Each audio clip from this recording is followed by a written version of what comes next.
how I start my rope twist. I split it,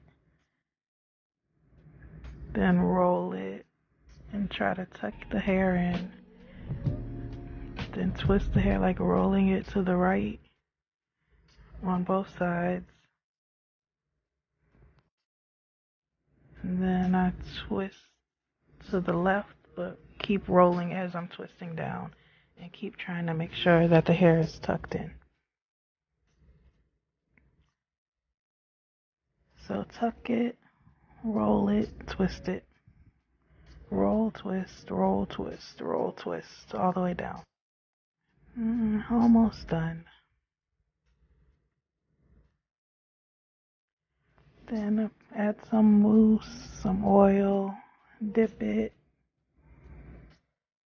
And then after I dip it, I'm done.